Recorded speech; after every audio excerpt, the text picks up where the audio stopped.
In YouTube land, this is Phoenix Dingo. Thank you for coming to my channel.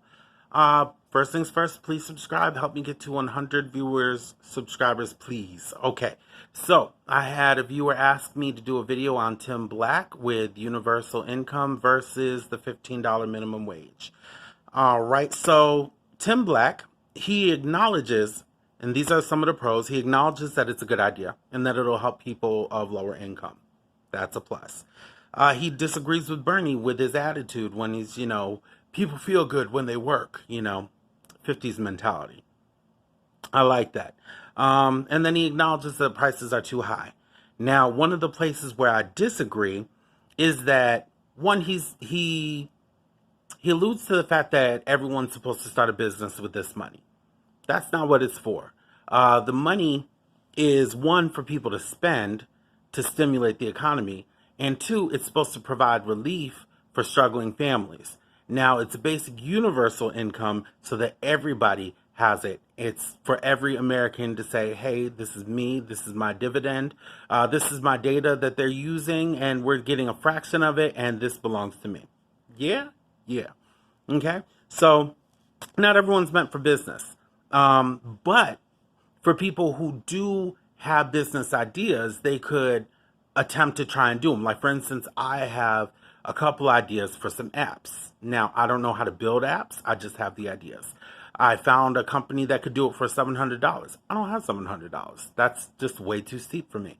I couldn't even do it for 20 right now, But if I had that, I could either pay it outright or I could, separate over a couple of months while I get my idea together, hire them to make my app, and then boom, that's the beginnings to it. Or be able to save up for a down payment to be able to open up a business. It helps people be able to maybe achieve that in a faster way. Whereas, if you don't have any extra money to save, you wouldn't be able to do that. And if you have ideas like that, you can create jobs. So it all kind of works together, and it's a good thing, in my personal opinion. Major point is that spending money. I know some people are like, oh, they're going to spend all this money. They're not going to do anything with it. They're going to blow it. Well, that kind of circulates the money. That's the point of stimulating the economy. You have money, you blow it, you're putting money back in. It might not help you with your goals because you're not financially literate, but it does in the end help with that. Plus, if you're spending stuff on your kids or getting them, clothes, or even getting yourself clothes, there's no sin in that. People have a tendency to judge people because they want to do something that a lot of people like to do. I mean, heck, that's why you see me in the same two shirts. I don't have very many clothes. That's just how it is. I don't have money like that. I have other ones, but they're reserved for, job interviews. Okay, so one thing that I disagree on, another thing that I disagree on is the way that he's looking at the prices raising. He looks at it like if we do the Andrew Yang, it's definitely going to happen, whereas with Bernie, it won't. And I completely disagree. With Andrew Yang, you're talking about a freedom dividend of $1,000 that's going to be coming through the government. Granted, they will be paying a VAT tax. If you don't know what that is, I made a video about it earlier on. Check it out. And I'll find it and put it in the link below. But with that, that's not directly money that they're going to have to do. For instance, if you have a whole bunch of people working minimum wage, which is like what, $8.50, something like that, that's almost double. So if you imagine like Walmart, for instance, with all of their employees and they have to start paying them all double, that's a lot of stinking money. Whereas if they pay like a sliver of every sale, that's a little bit different. So now, granted, I'm not Andrew Yang. I'm not smart like that with math, so I wasn't able to figure out. That's why it took so long for me to do this video. I was trying to figure out the logistics, but with that one, don't have it.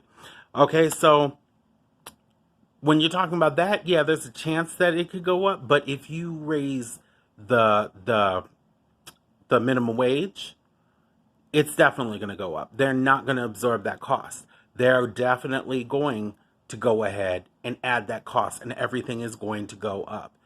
And again, $5 ramen noodles. It's just going to happen. So, because they're greedy. I mean, you can count on that. Whereas, if you do it this way, the other way, I'm pretty sure it might go up, but maybe a little bit.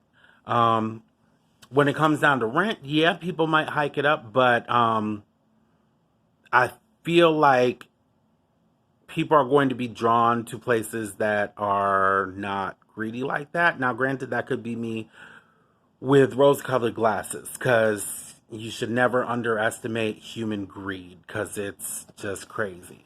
So, I mean, that is a legitimate fear. Another thing that he was talking about was when it comes down to the public assistance programs. And one thing I did notice was that when it came down to his policies, Andrew Yang, he has policies to back him up. Like, for instance, helping relocate. If you find a job because there aren't jobs in your area, they'll help you relocate. Specialized training so you could get a better job, which could help you economically. Specialized, sorry, I just said that. Financial counseling so you can be financially literate. That's very important. If you don't know how to save money because you've never had it before, I mean, calamity is sure to happen. You're not going to be able to manage your money correctly unless you get financial literacy. So some people need help with that, and that will be free to those people. There's also a prosperity grant, which is $100 that you can donate to any of your local non-charities and your nonprofits. So, non-charities, oh my gosh, too much wine. Your local charities or your nonprofits. So let's say your kids go to the Boys and Girls Club and you decide that that's where you want to go ahead and send them. That can help them raise a whole bunch of money, which might help them expand the products that they have to assist the people in the community, which could help with daycare, after school care, I mean, for children. So that's another way that you can help the community, but it's not coming out of your pocket. Let's see here. Also, increased assistance for single parents. That one I think is very important, because it's not easy. I know many single mothers, and they're trying to carry the weight on themselves financially, emotionally, and physically. It's just not an easy thing. So it's an increase for these people. Now, depending on what your benefits are through the government, because you get to choose whether or not you keep your benefits or you go on the $1,000. It's kind of like whichever one's more, that's what you choose. Like, if you're only getting food stamps and you're only getting like 192, which I believe is the maximum for a single person, then yeah, $1,000 is better, because you're gonna get like 800 and something dollars more a month by choosing that. Whereas if you're getting, like $1,000 in food stamps, you're getting rent assistance and all kinds of other stuff. Yeah, it's not going to make sense for you to take that $1,000.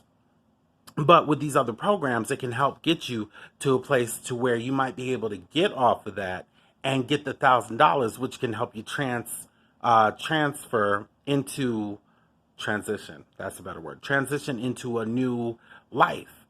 So between the two, and keep in mind, he's trying to do Medicare for all, which will cover everyone, so you wouldn't lose your Medicare. So I think there's like ups and downs to everything, but I think overall, Andrew Yang's is a lot safer. On top of that, Tim Black was also asking, how's this going to get paid for? Well, food stamps, we pay about $68 billion in food stamps annually. And this was from 2018. Then there's also 2.3 billion in unemployment insurance.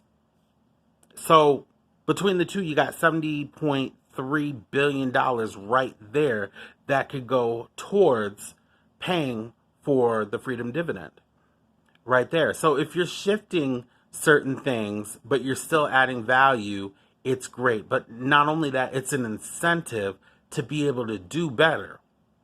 Okay? And this should just be the beginning. I mean, there should be an evolution of the freedom dividend, which I will do in another video, but I'm just about out of time. But overall, I like Tim Black's video. I think he's a little bit biased when it comes to Bernie Sanders because he's kind of letting him skate with some of the major issues, because I see a lot more reason to ring the alarms with raising the minimum wage than the freedom dividend. So tell me what you think. Put some comments down there. If you do videos, go ahead and post it down in the comment section. I'll go ahead and watch it. If you have any questions, I would love to do a video for you. I'm here for you. Yang gang all the way.